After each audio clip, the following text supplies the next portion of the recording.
தமிழ்நாட்டு வரலாற்றுல இன்னைக்கு குரூப் 2 தேர்வு ரத்து பண்ணது இருக்கா? நீங்க அட்ட டைம்ல நீங்க 50 லட்சம் பேர் தேர்வு எழுதக்கூடிய கட்டமைப்பு கொண்ட தமிழ்நாட்டில் எதுக்கு இந்த குளறுபடி? இந்த தேர்வுக்கு தயாரான அந்த இளைஞர்களுடைய எதிர்காலம் என்னாச்சு? அப்ப இதெல்லாம் நான் கேட்கறேங்க. நான் அறிக்கை கொடுக்குறேன். கொலை, கொள்ளை, கற்பழிப்பு, கஞ்சா, அபிநய என்னுடைய அறிக்கை, என்னுடைய முகநூல் பக்கத்தில் எல்லா அறிக்கை நான் பதிவிடுறேன். நீங்க எந்த மெயின் ஸ்ட்ரீம் எடுத்து போடுறது இல்லாதனால உங்களுக்கு தெரியல. இந்த ஆட்சியில் இப்ப சமீபத்தில் நடந்த தூத்துக்குடியில் நடந்த கொலையிலிருந்து அத்தனையும் நான் கண்டிக்கிறேன். சட்ட ஒழுங்கு யார் கையில் இருக்குன்னு நான் கேட்கிறேன். காவல்துறை என்ன பண்ணிட்டு இருக்கீங்கன்னு கேட்கிறேன். விரைவு நீதிமன்றத்தின் மூலம் உடனே தூக்கு தண்டனை கொடுக்கணும்ன்ற. அப்ப இதையெல்லாம் திமுக இருந்துகிட்டு நான் பேசவே கூடாது, நீ உதயசூரியன் சின்னத்தில் நின்ன, நீ வெறுமனே எங்களுக்கு ஆதரவு கட்சியா மட்டும் இருக்கணும், வாயை திறக்க கூடாது, எந்த டிமாண்ட்ஸ் எங்களுக்கு வைக்க கூடாது அப்படின்ற அடிப்படையில் நீங்க அணுகினீங்க அப்படின்னா, அப்போ இந்த 5 ஆண்டு காலத்துல எந்த அமைச்சர்கள், எந்த துறை செயலாளர்கள், யாரு எங்கெங்க எந்தெந்த துறையில தவறு செஞ்சிருக்காங்க, எல்லா புள்ளிவர்களும் என் கையில் இருக்கு. எல்லாவற்றையும் ஆதாரப்பூர்வமாக பத்திரிகையாளர் சந்திப்புல அடுத்தடுத்து நீ இனிதான் இருக்கு பாருங்க. வேல்முருகன் இந்திய நாட்டுடைய ஆடிட் அண்ட் அக்கவுண்ட் ஜெனரலுடைய அறிக்கை, அந்த அறிக்கையின் அடிப்படையில் அந்த அத்தனை அறிக்கைகளும் என் கையில் இருக்கு.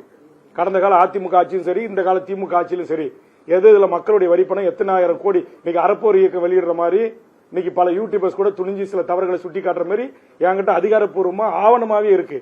இதையெல்லாம் வைத்து நான் பொதுமக்கள்கிட்ட என்னுடைய கருத்தை சொல்றேன்.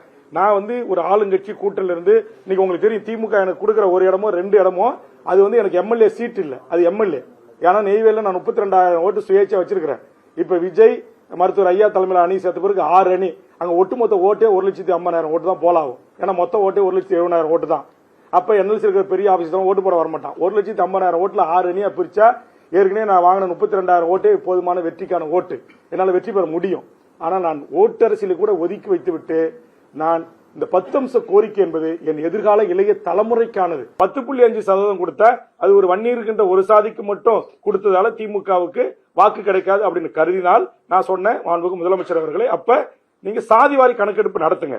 சாதிவாரி கணக்கெடுப்பு நடத்தி தமிழ்நாட்டில் இருக்கிற அனைத்து மக்களுக்கும் அவரவர்களின் எண்ணிக்கைக்கு ஏற்றவாறு கல்வி வேலைவாய்ப்பு உரிமையை வழங்குங்கன்னு சொன்னேன். அப்ப அதை வழங்க முன் வராதனுடைய அடிப்படை காரணம் என்ன? மத்திய அரசு தான் நீங்க மக்கள் விரோத அரசு, சமூக நீதிக்கு எதிரான அரசு, அது ஒரு பாசிச அரசு, அது சங்கி அரசு, அது ஜாதிவாரி கணக்கெடுப்பு நடத்தாது அப்படின்னு நீங்களே பல கட்டத்தில் சொல்லியிருக்கீங்க. திமுகவுடைய எல்லா தலைவர்களும் அப்படி பேசியிருக்கிறீங்க.